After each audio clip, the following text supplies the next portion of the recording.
Vamos allá, vamos a pedir luz al Señor. La verdad es que así en 3 charlas recoger algo que abarca desde el Génesis hasta la eternidad, pues es un esfuerzo imposible, pero el Señor hace maravillas.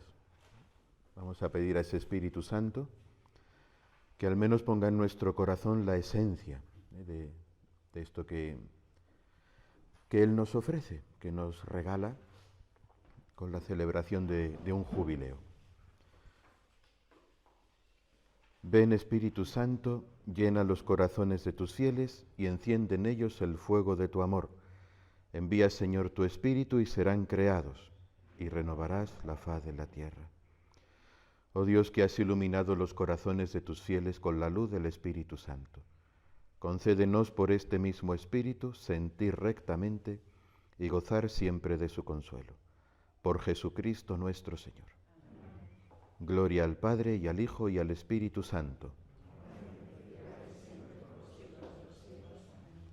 Sagrado Corazón de Jesús, en vos confío.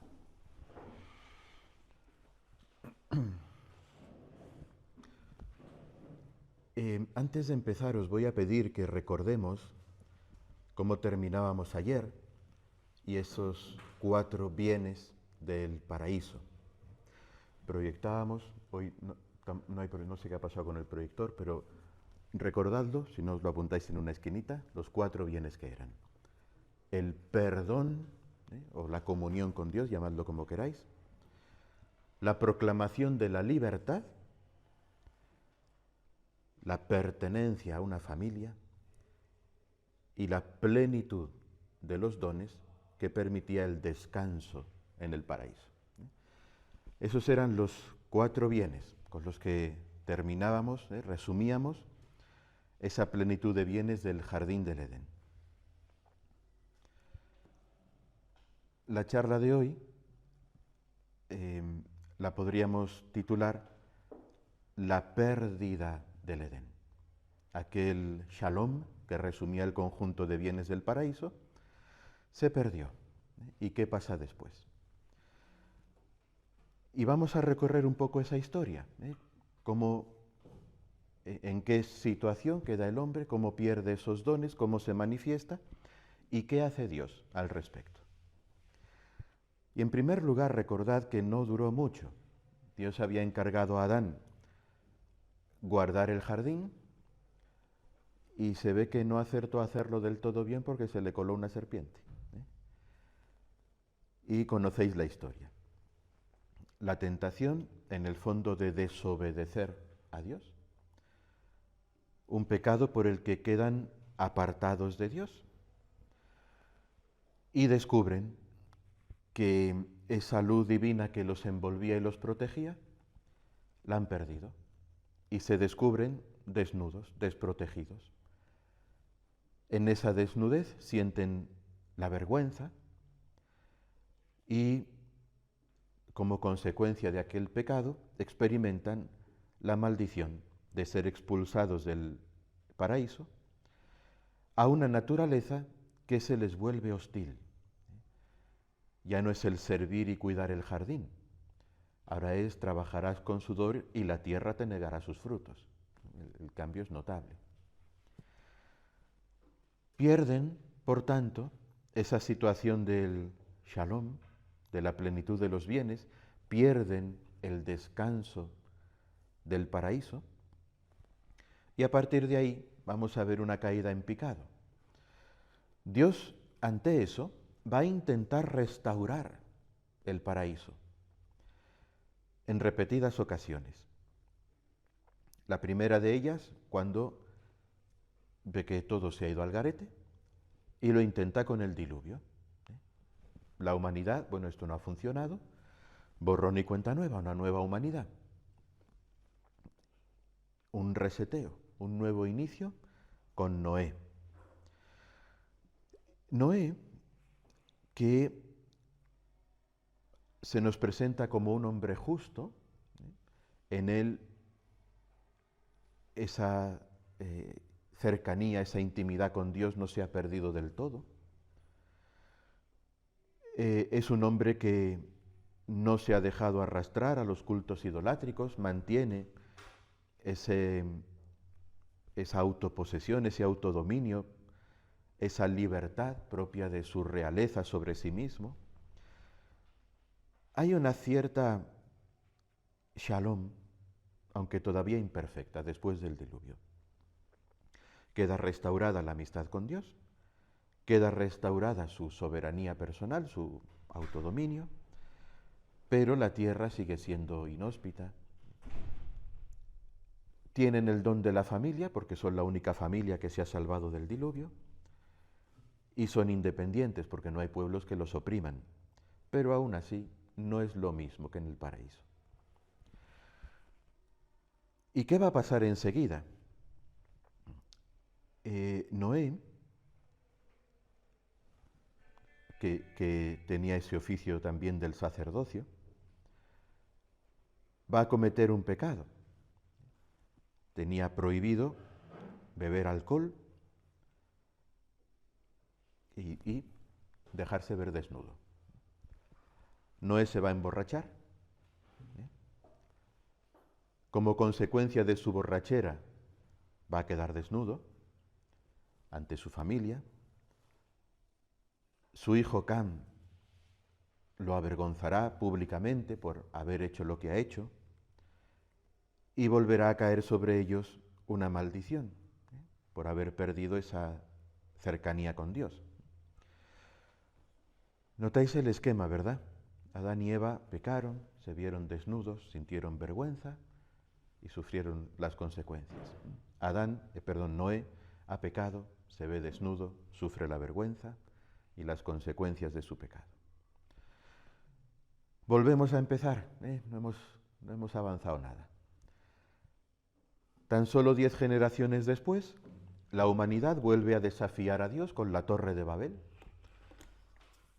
Quieren llegar al cielo, pero sin Dios. Así no hay remedio. Y entonces Dios como que cambia de estrategia. Voy a dejar de intentar salvar a la humanidad, porque no hay manera, en cuanto me pongo a ello, se descarrían.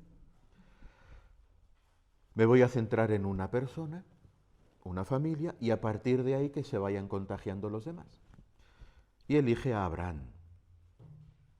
Abraham,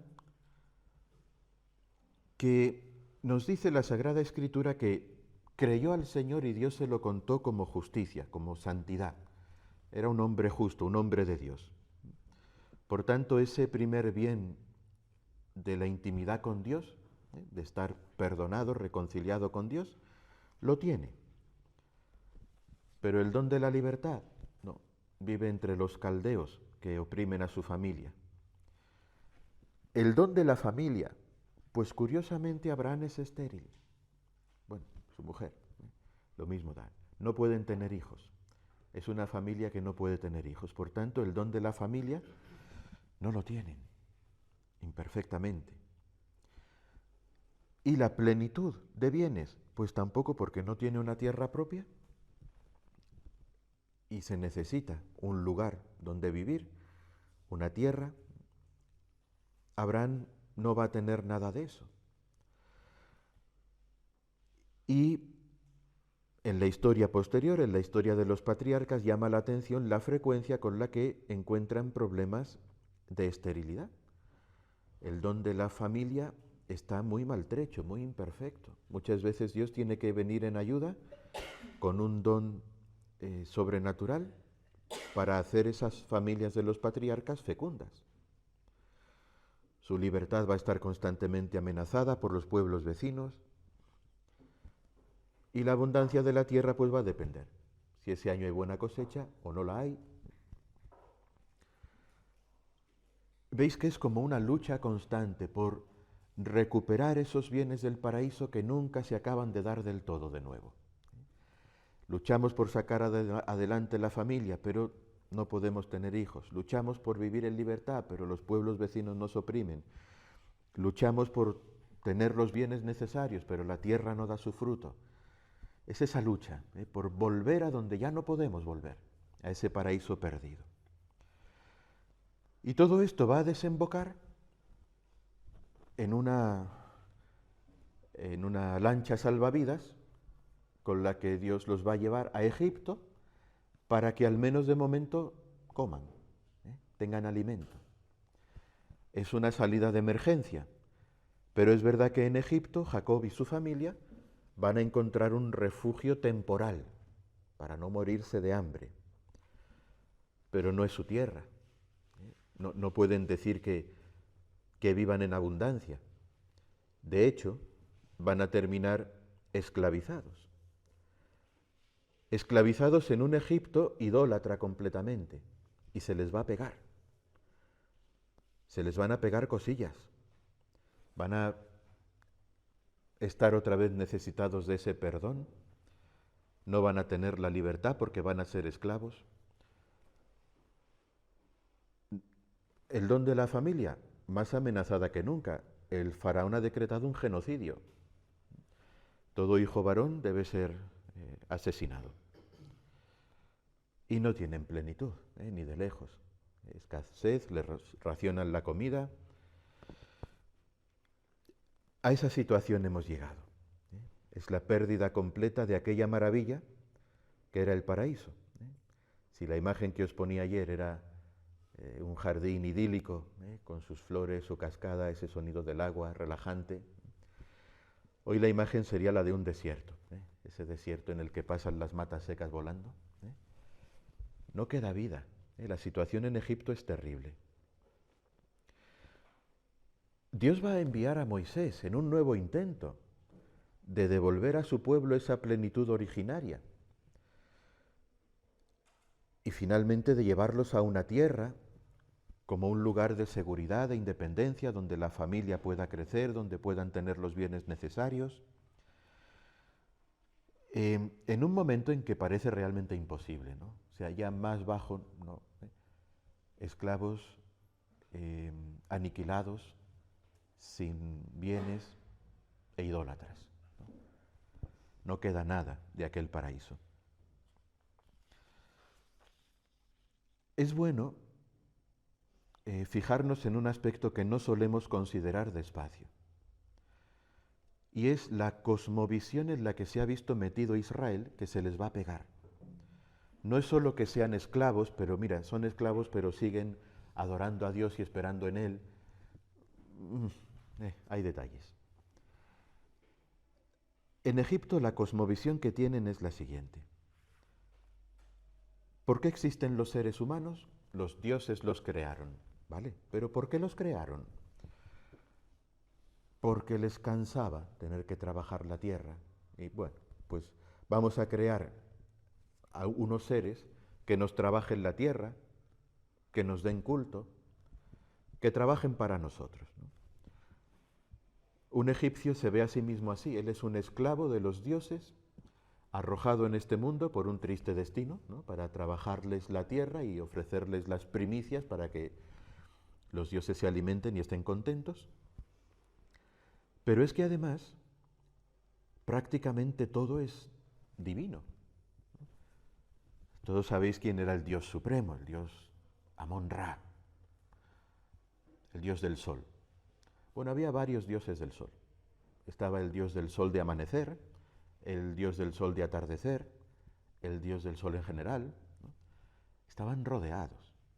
Estaban los dioses de los hogares, los dioses que controlaban los animales, los insectos, si llovía, si no llovía, el dios del aire, el dios de la luz, el dios de la oscuridad, el dios del tropiezo.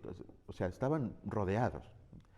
Un egipcio, cuando se levantaba por la mañana y echaba el pie fuera de la cama, tenía miedo de estar pisando a algún dios, ¿no? Iban como pisando huevos por la vida, ¿no? Es que todo era divino. De hecho, no divino, porque ninguno de ellos era creador del universo. Eran más bien demonios, seres con cierto poder preternatural que se podían vengar de ti si te olvidabas una ofrenda, ¿no? Qué tensión, ¿no? Cuando casi todo es divino, ¿de quién me estoy olvidando, ¿no? A ver de quién me cae el palo. Es vivir como en una esclavitud, en un miedo constante, ¿no? Esa es la situación, ¿eh? Los hombres viven como esclavos de esos demonios que están continuamente pendientes de a ver si la van a liar, porque les puede caer encima la gran venganza. ¿Qué tiene esto que ver con el gozo y el descanso que hemos visto en la revelación de Israel? Dios ha creado al hombre no porque lo necesite para trabajarle, sino para que sea su hijo, a su imagen y semejanza. Y no está sometido a ningún tipo de ídolo, demonio o cosa rara. Él es el Señor de la creación, sacerdote, profeta, rey, lugarteniente de Dios en la creación, y es el esposo llamado a amar. Es la cumbre de la creación. ¿Veis la diferencia, verdad? El contraste es terrible. Pues esto que Israel vivía, ahora, estando en Egipto, se le van a empezar a pegar esas costumbres egipcias, de honrar a estos demonios, de tener en cuenta sus costumbres, y van a coquetear con la idolatría. Es el ambiente en el que viven. Y a lo mejor no creen mucho, pero vete tú a saber por si acaso, deja la ofrenda en el altar de no sé a qué. Ese es el gran problema que tenemos. Hemos perdido el shalom del paraíso por completo.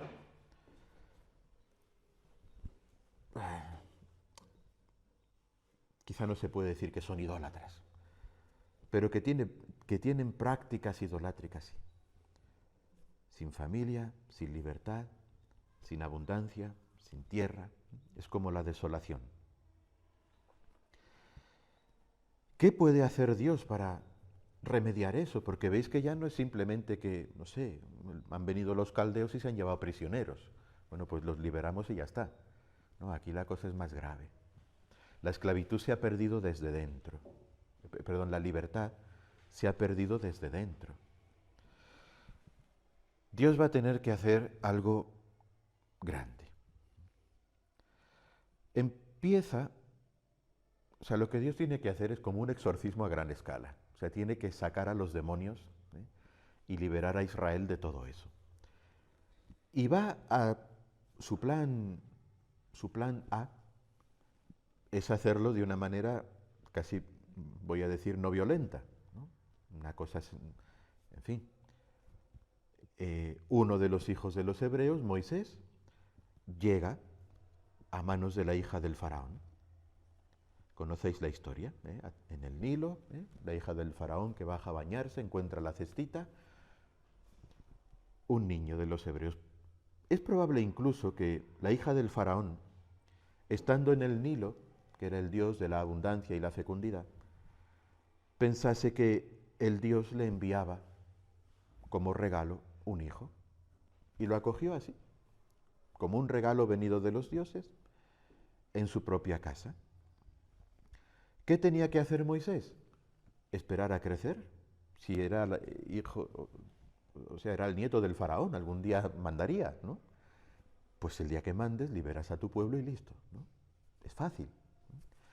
Es fácil, pero la juventud no tiene paciencia, y un día Moisés perdió la paciencia de tal manera que mató a un egipcio, ¿no? La paciencia se le fue mucho, ¿eh?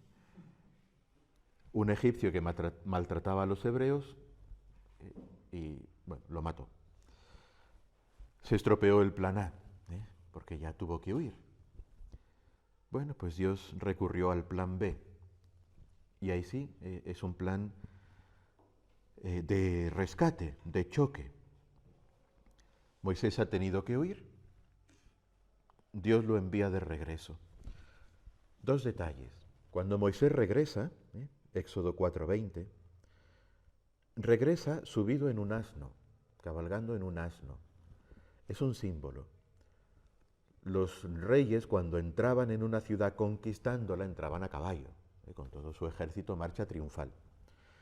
Pero cuando un rey se acercaba a una ciudad en son de paz, no iba en su caballo, iba en un asno. Moisés se acerca, por cierto, recordad a Cristo entrando en Jerusalén montado en un asno. Viene en son de paz a rescatar. Moisés viene así. Y por otro lado, trae en su mano el cayado que Dios le ha dado. Ese cayado no es solo un bastón, porque Moisés tenga problemas de equilibrio porque ya es viejito y necesita apoyarse. También le sirve para eso, pero el cayado se lo ha dado Dios. Y es simbólico. Es el cayado, es la vara, es igual que el cetro real simboliza que yo que tengo el cetro soy el rey, soy el que manda. El cayado simboliza que vengo en nombre del rey. Soy su lugarteniente, vengo de su parte.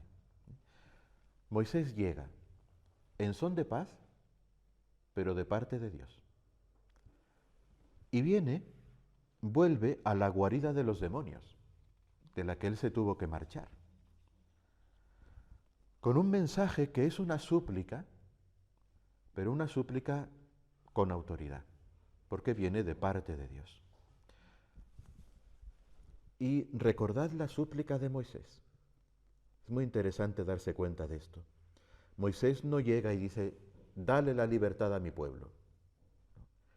Moisés cuando llega al faraón le dice, nuestro Dios nos ha encontrado y tenemos que hacer un viaje de 3 días por el desierto para darle culto. Eso es lo que Dios pide en primer lugar. Dios está intentando restaurar espiritualmente a Israel. Os estáis volviendo idólatras. Venid, volved al culto del único Dios verdadero.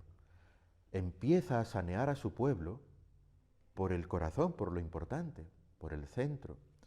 Empieza a intentar restaurar el don del perdón, que se reconcilien con ese Dios al que están abandonando. Esa es la primera petición. El faraón se niega y entonces, también muy bonito y para pensarlo, ¿qué hacen Moisés y Aarón? Claro, yo no tengo paciencia. Soy yo y yo le rompo la vara al faraón en la cabeza, ¿no? Que no, pero ¿quién te crees? Moisés y Aarón se retiran y rezan. Rezan más. No se ponen a planear, bueno, a ver cómo hacemos. Nos ha dicho que no, pero yo creo que si le ofrecemos por aquí a lo mejor... No, rezan. Pues Señor, nos pediste que fuéramos y pidiéramos esto. Nos han dicho que no. ¿Qué hacemos? Rezan. Y la respuesta de Dios va a ser el gran exorcismo. No es una batalla entre Moisés y el faraón. Es una batalla entre Dios y los demonios que oprimen al pueblo egipcio y a Israel con ellos. Y es así, es como un gran exorcismo.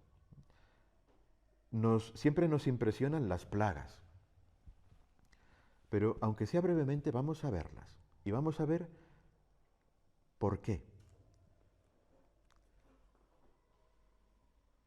Porque es un exorcismo realmente.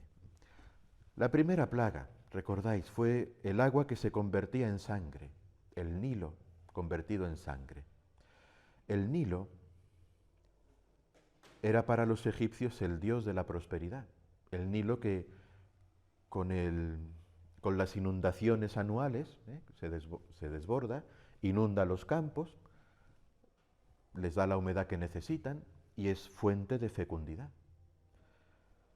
Egipto, el Dios de la fecundidad en el que confías te ha fallado.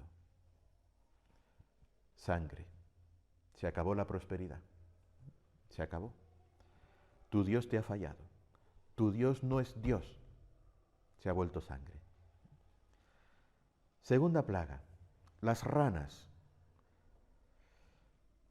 Pues también los egipcios tenían un dios que tenía forma de rana. Era una diosa de la fertilidad, de la abundancia, pero parece que estos días se le fue la mano, ¿no? Y aparecieron ranas por todas partes, ¿eh? Ranas en los campos, ranas en las casas, hasta en la alcoba del rey. Esta diosa Eket, pues parece que no era tan diosa como parecía, porque no podía controlar ni a sus propias ranas. No es Dios. Luego 2 plagas francamente incómodas. La tercera, la de los piojos y mosquitos, pues Los egipcios tenían un dios, el dios Jefri, el dios escarabajo, al que veneraban mucho, era el dios sol del amanecer, con una vida eterna, en una constante transformación, el dios que había llegado a ser por sí mismo. Pues resulta que siendo el encargado de controlar las plagas, no puede controlar los piojos y los mosquitos, que les comen a los egipcios. Y la cuarta, también francamente incómoda, las moscas, todo lleno de moscas. Bueno, pues la diosa Batshit era la encargada. ¿Se fue de vacaciones esos días o qué? Los dioses egipcios no pueden, no tienen poder, no son dioses. Dios está demostrándole a Egipto, tus dioses no son dioses. La quinta, los ganados se mueren. Había un dios, el dios Apis, el dios con cabeza de toro y el disco solar entre los cuernos. Era el dios de la fertilidad del suelo y la fecundidad de los rebaños. Y luego estaba también Hathor, que tenía cabeza en forma de cabeza de vaca, que era el aspecto maternal y de protección. Bien, pues los ganados se mueren, así que ni fecundidad, ni protección, ni vida. Egipto, tus dioses no son dioses. La sexta, las úlceras, el sarpullido. Pues estaba Sekhmet, la diosa de la curación, pero ese día hizo pellas, ¿no? No estaba. No tienen poder. La lluvia de fuego y granizo. Esto fue un golpe, un 3 en 1, porque estaba Nut, el dios del cielo, Shu, el dios del aire, y Tefnut, la diosa de la lluvia. Ni cielo, ni aire, ni lluvia, no controlaron nada, llovió fuego y granizo. O sea, Dios de una tacada, mira, vuestros dioses que controlan estas cosas no son dioses. Llegados a este momento, algunos egipcios se lo empiezan a plantear. Oye, que nuestros dioses, ¿no? ¿Dónde están?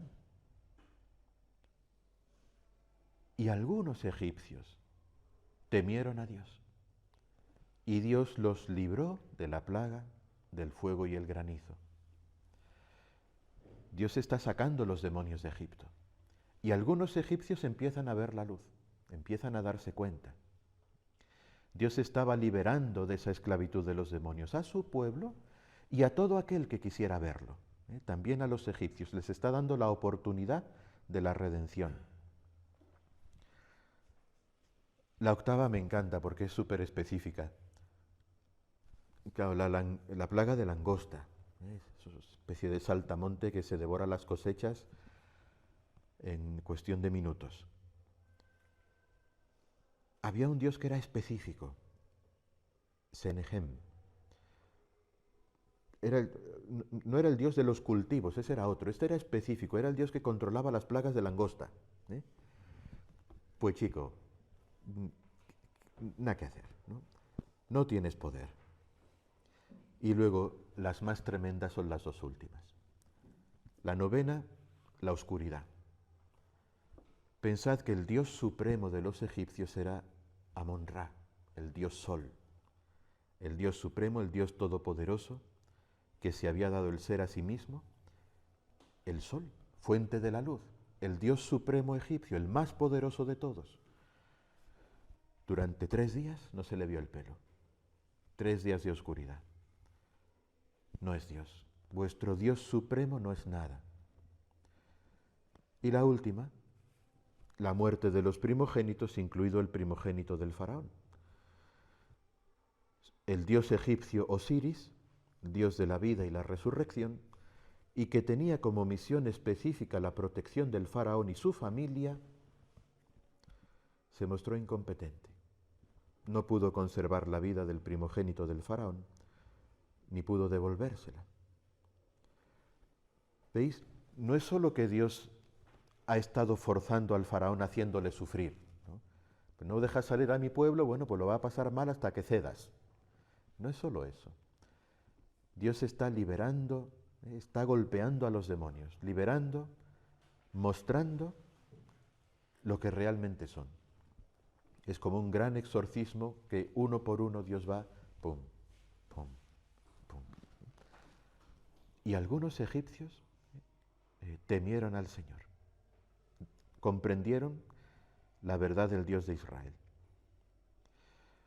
Finalmente el faraón pide la bendición de Moisés, ya deja de pedir bendiciones a sus propios dioses, está claro que no sirven de nada, le pide la bendición a Moisés y lo deja marchar. Y en ese momento, Israel queda reconciliado con Dios porque ha sido exorcizado, recupera su libertad, recupera la posibilidad de acrecentar sus familias, incluso la plenitud de los bienes, porque salieron despojando a Egipto. ¿Recordáis? Pedid objetos de valor a vuestros vecinos, que mañana nos vamos y nos los llevamos, ¿no? Fue un auténtico despojamiento de Egipto. Dios ha liberado a Israel y a los egipcios que quisieron de la esclavitud espiritual. Y además, como consecuencia, por medio de Moisés, los ha liberado de la esclavitud física, porque el faraón se negó a dejarles dar culto y entonces Dios tuvo que llevárselos. Pero en este orden, Dios los ha liberado de la esclavitud espiritual y como consecuencia de la esclavitud física. La liberación física refleja y es consecuencia de la liberación interior. Los dones restaurados. Moisés, sacerdote, profeta y rey. Como sacerdote exorciza a Israel y le saca a los demonios. Como profeta proclama la libertad. Como rey guía a Israel por el desierto. Y despojando a Israel de sus bienes, le devuelve a Israel, despojando a Egipto de sus bienes, devuelve a Israel la abundancia. ¿El paraíso restaurado? Sí, pero llegan al Mar Rojo y se echan atrás. Llegan al Mar Rojo y dicen, ¿para qué nos has traído aquí? Más nos valdría habernos quedado en Egipto. Pero bueno, si acabáis de ser liberados, echáis de menos la esclavitud. Dios abre el Mar Rojo para que pasen. Van por el desierto. ¿Tienen hambre? Murmuran contra Moisés. Echamos de menos las ollas de carne de Egipto. Pero bueno, ¿veis? Hay como una tendencia a volver a la esclavitud. Hay una tendencia a volver a perder los bienes restaurados del paraíso. Dios les da alimento en el desierto, ¿no? Les da pan, el maná, luego dicen que ya les da náusea ese pan sin cuerpo, ¿eh? No les gusta el menú. Bueno, comeréis carne, ¿no? Y a la tarde una bandada de codornices cae sobre el campamento.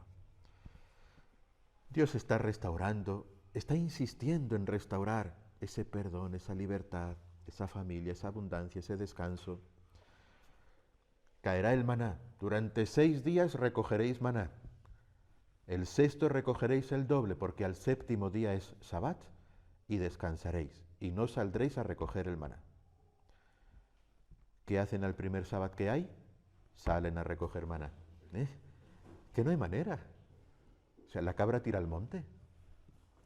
Hay como una tendencia a volver a esclavizarse, ¿os dais cuenta? Y Dios se empeña, que no, que yo he venido a liberarte. Y llega un momento que Dios se plantea, bueno, a ver, ¿qué hago? ¿No? ¿Qué hago para protegerlos de querer volver a ser esclavos? ¿Cómo garantizo esta libertad que les doy para que no la vuelvan a perder? Y establece una serie de leyes. Leyes que tienen este sentido, son las leyes de la liberación. A nosotros, siempre que oímos leyes, es un límite que me ponen, ¿no? Si hay una ley es que no puedo hacer otra cosa, ¿no? Es un límite. Yo con los jóvenes siempre les pongo un ejemplo que me parece claro. Es como los guardarraíles de la carretera, que te ponen un límite. Me están quitando libertad. A ver, más bien están protegiendo que la conserves, porque si te sales igual pierdes la libertad y la vida con ella, ¿no? Los guardarraíles no están para fastidiar, están para proteger tu libertad, tu vida. Esas son las leyes que Dios da. Y Dios se da cuenta que este pueblo necesita una estructura, una disciplina, porque es que si no, a las primeras de cambio, ya estamos como estábamos. Y ahí tienen lugar las leyes del Sinaí, los 10 mandamientos, que es una protección de la libertad. Amarás a Dios sobre todas las cosas, no vuelvas a esclavizarte ante los demonios. Es una protección de la familia, honrarás a tu padre y a tu madre. Es una protección para perpetuar la abundancia, impidiendo el robo, la codicia. En el fondo, los 10 mandamientos se podrían escribir de otra manera. Primero, no te dejes esclavizar por los ídolos.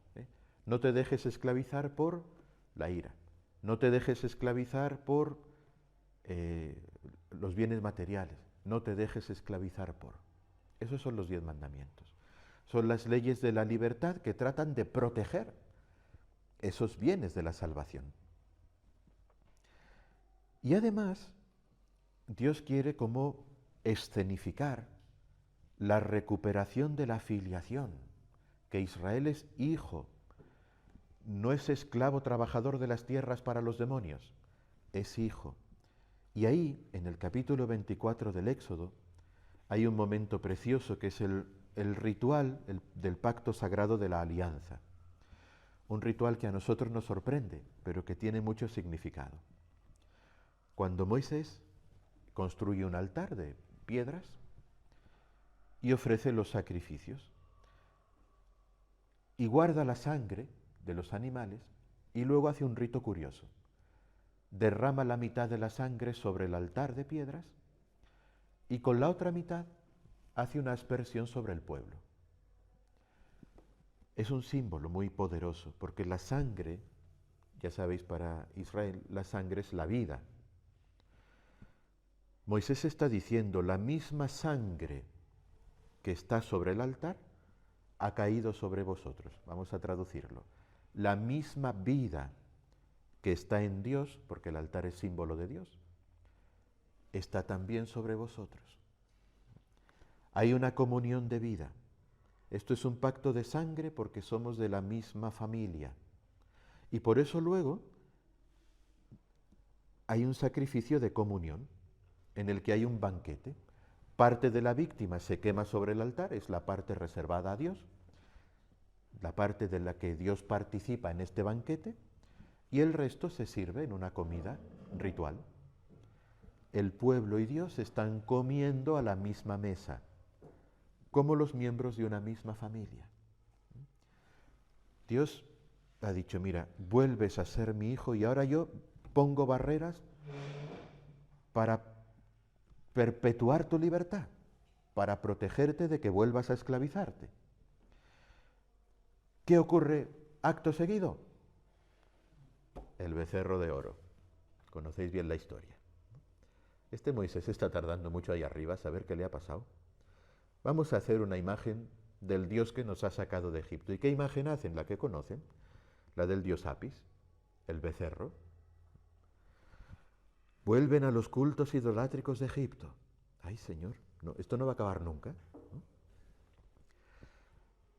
Moisés dice, bueno, puesto que por las buenas no ha podido ser, va a ser por las malas, impone una especie de ley marcial, les manda sacrificar a todos los animales que tengan algún parecido con algún dios egipcio. No quedaron ni las moscas, o sea, no, los toros, vacas, cualquiera que pudiera tener una semejanza con algún dios egipcio, manda sacrificarlos, manda destruir y moler, reducir a polvo ese becerro de oro que han construido, se lo mezcla en el agua y se lo hace beber. No, no era vuestro Dios. Y puesto que con las leyes sencillas no ha sido suficiente, bueno, vamos a cambiar de terapia, ¿no? Como hacen los médicos, ¿verdad? Si con la dosis baja no es suficiente, la subimos. Y esa subida de dosis es cuando llegamos a este momento esencial y como central. Es la estructuración de las leyes perpetuas de la libertad.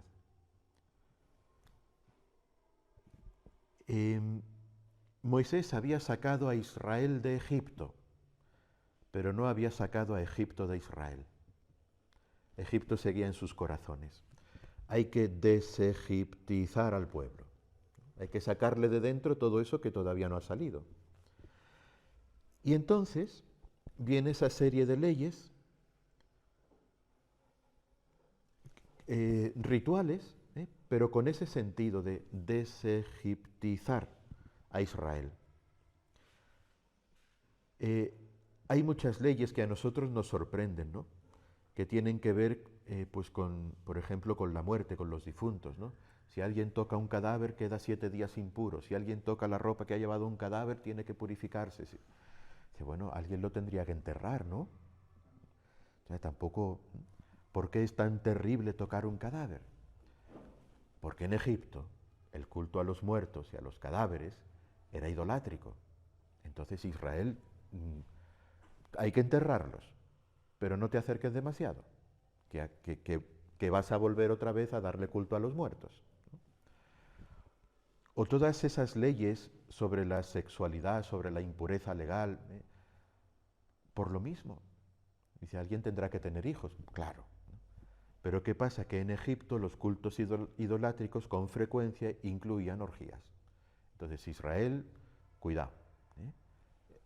Evidentemente, alguien tiene que tener hijos, pero cuidado, no te desvíes a otras cosas. Por eso son esa serie de leyes rituales sobre los muertos, sobre la sexualidad, sobre la impureza legal, sobre rituales de purificación, porque hay que sacar a Egipto de Israel, porque lo llevan en vena. Entonces, hay que impedir el contacto con todo lo que les recuerde a Egipto. Y entonces se establece un estilo de vida que proteja a Israel. Y ese estilo de vida es un estilo de vida litúrgico. La liturgia se establece para eso, como un recordatorio constante de tu libertad, de esa libertad en la que debes permanecer. Y así se establecen los ciclos litúrgicos en patrones de 7, para que no te olvides de la alianza. El 7, sietearse, pues cada 7 días hay un día que será Shabbat, de descanso.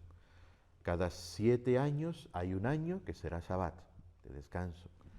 Cada 7 veces 7 años habrá un jubileo, que será, ahora vemos lo que será. Pero Dios así está marcando, o sea, no vas a poder olvidarte ya, porque vas a tener fiestas y celebraciones que te lo van a recordar continuamente. Conserva la libertad a la que te he traído. No vuelvas a esa esclavitud de la que te saqué. Conserva los dones del paraíso.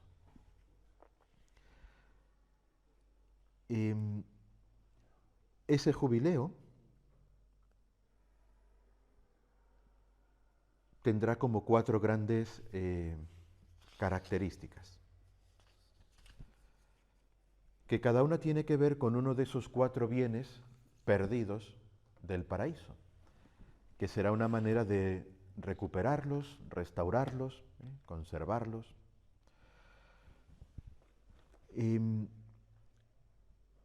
No sé si alguno tendríais a mano, me hacéis el favor de leer, o sea, una Biblia o en el móvil, lo que sea, el libro del Levítico, el capítulo 25,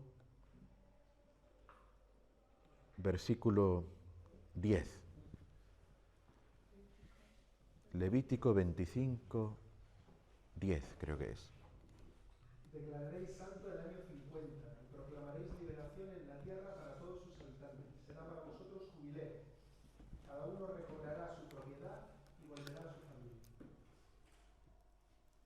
¿Hasta ahí? Vale. Sí, por favor. Declararéis santo el año 50. Proclamaréis liberación en la tierra para todos sus habitantes. Será para vosotros jubileo. Cada uno recobrará su propiedad y volverá a su familia. Eso es. Mirad, cada 50 años, eso es después de 49, que es 7 veces 7. O sea, después de 7 años sabáticos, porque tenemos 7 años, un año sabático. 7 años, el segundo año sabático. 7 años, el tercero. Bien, después de 49 ya llevamos 7. El séptimo año sabático. Pues después del séptimo año sabático hay un segundo año de descanso que es el 50, que es el jubileo. Y ese año proclamaréis la libertad en la tierra. ¿Qué más decía?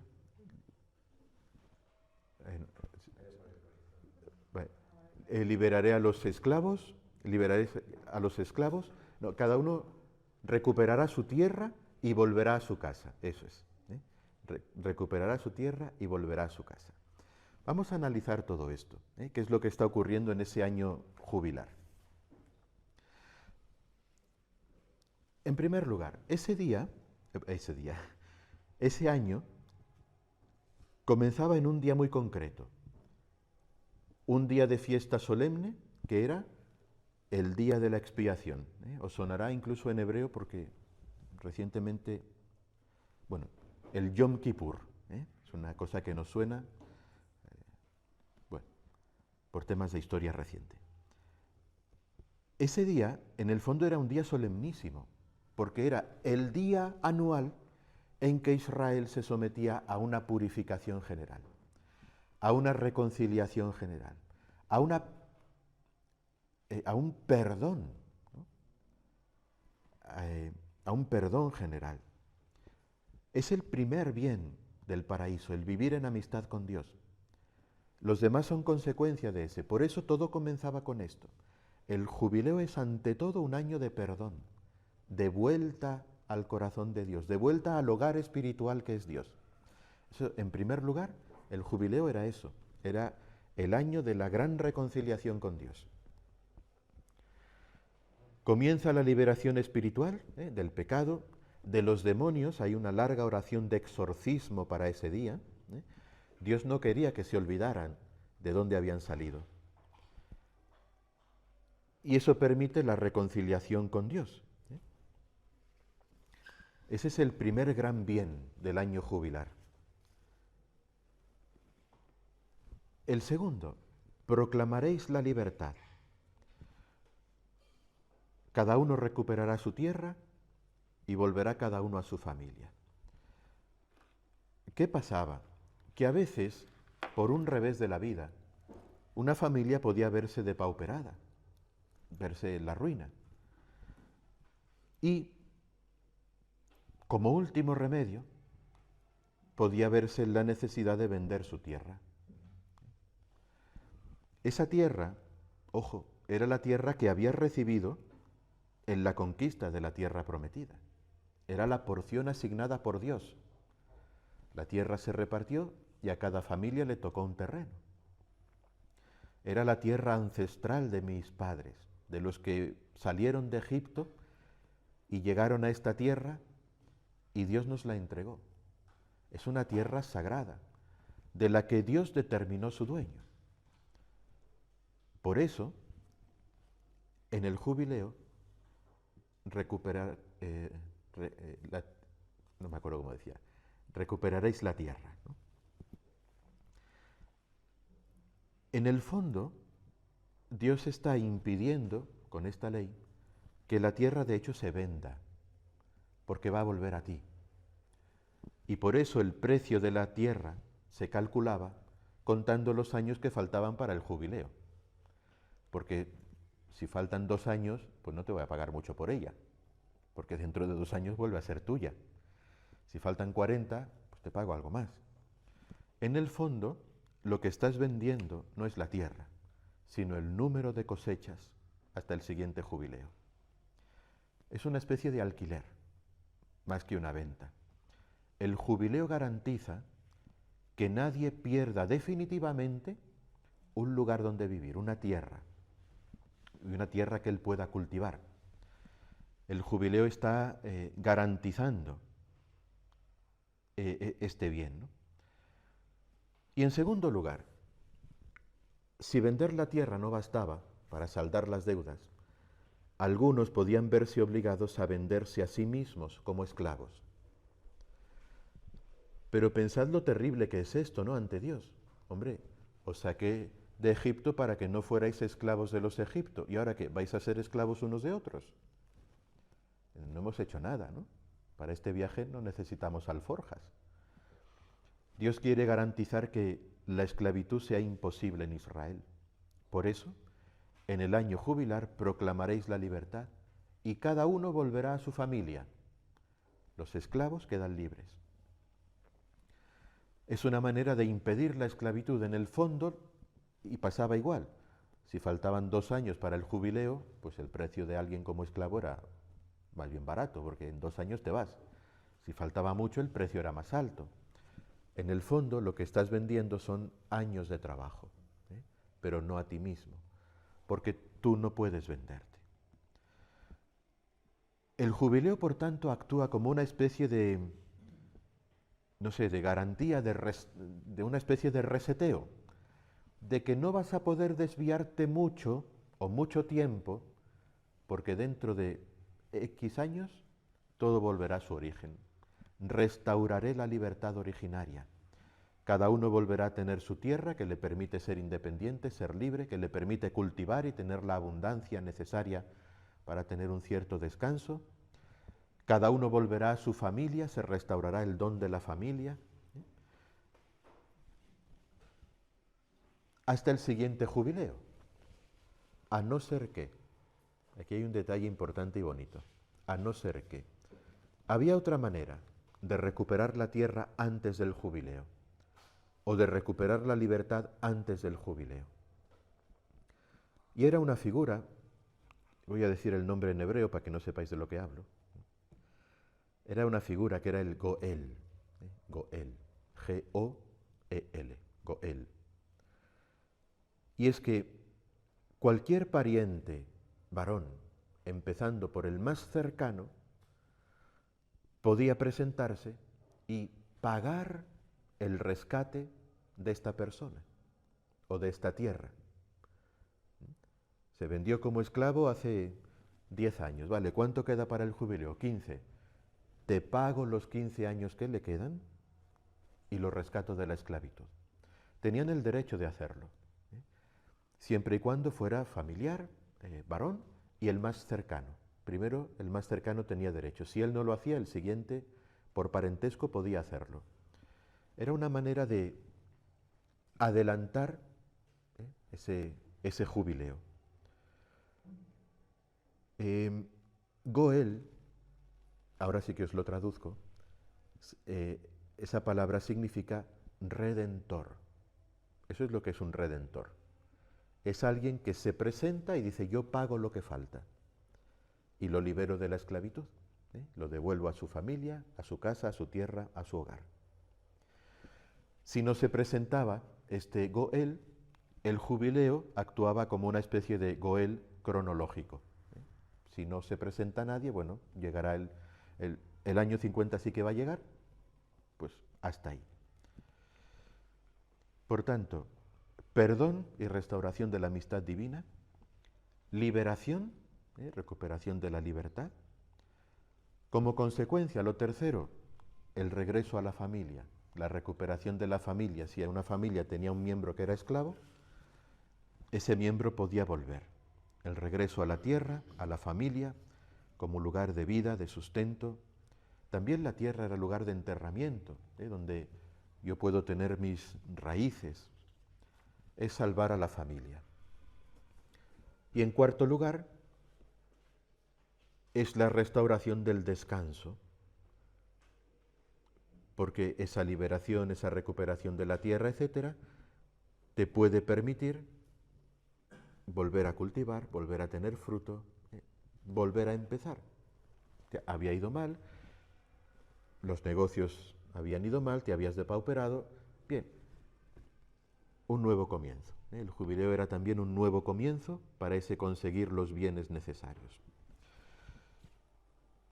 Por tanto, es como los 4 bienes perdidos del paraíso, los 4 bienes protegidos por esas leyes del jubileo. Israel, no volverás a irte del todo. Es verdad que así suena muy bonito, pero es verdad. Llega el año 7º y dice, descansa, no cultives la tierra. Ay, ay, ay, ¿no? ¿Y qué voy a comer? Dios proveerá y la tierra dará su fruto. Uf.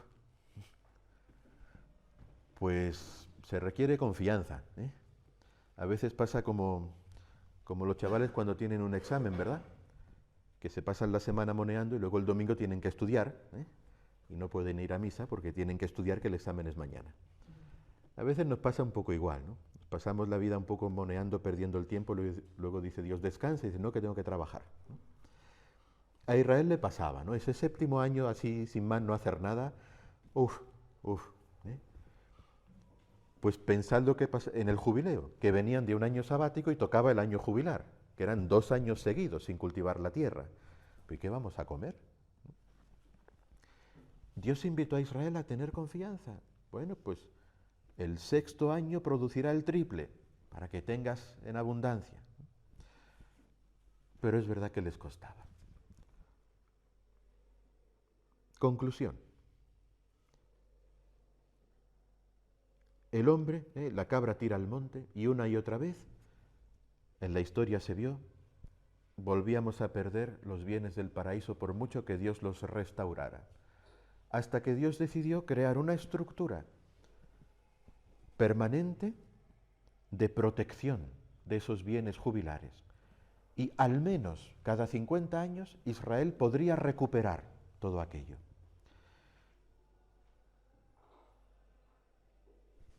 ¿Israel lo cumplió? Pues no mucho, la verdad. Hay autores muy pesimistas que dicen que esto no se cumplió en la vida. Bueno, a lo mejor la primera vez sí que se cumplió, ¿no? Estaba todavía muy reciente toda la historia, y la segunda vez seguramente, aunque sea parcialmente, también. Pero hasta ahí. Y luego se olvidó. Pues como el resto de la ley mosaica, ¿no? Tantas cosas que quedaron en el olvido. Bien, un desastre, ¿para qué vamos a abundar en ello? Al cabo de unos 500 años, Dios anuncia por medio de un profeta a Israel, iréis al exilio. Iréis al exilio porque no habéis cumplido con los años sabáticos ni con los jubileos. No habéis dado a la tierra sus años de descanso.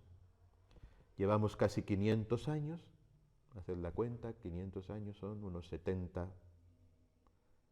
años sabáticos perdidos, ¿no?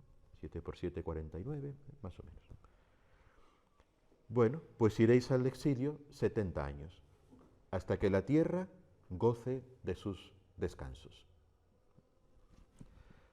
Y esta fue la causa del exilio, 70 años, que luego fueron más, porque no aprendieron la lección y cuando alguien era castigado por algo y no aprendía la lección, se le volvía a castigar 7 veces más. Entonces, no aprendieron la lección en 70 años, pues tuvieron que pasar otros 490, otros 500. Pronto se dieron cuenta de que aquello humanamente no tenía remedio. Y empiezan a pensar que va a tener que venir un Goel que adelante esto, porque hemos estado 500, no, otros 500, ¿y después qué? Pues otros 500, ¿no? O viene un Redentor que nos libre de este círculo vicioso, o de aquí no salimos.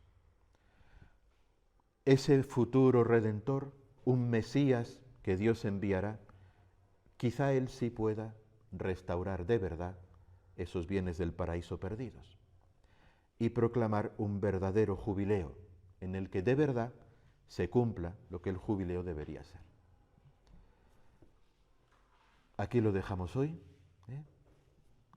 Próximo día ya seguiremos con ese Redentor jubilar, que será Cristo, y lo que hace de una manera que supera con mucho lo que era este jubileo en Israel. Pero así veis por qué el primer día os hablé de los bienes del paraíso. Nos ayuda a comprender cómo el jubileo nace en un empeño de Dios por devolvernos a ese paraíso frente a la voluntad humana que tiende a volver a esclavizarse, ¿no? Y entonces es como una estructura que garantice que los bienes del paraíso siguen estando a vuestra disposición.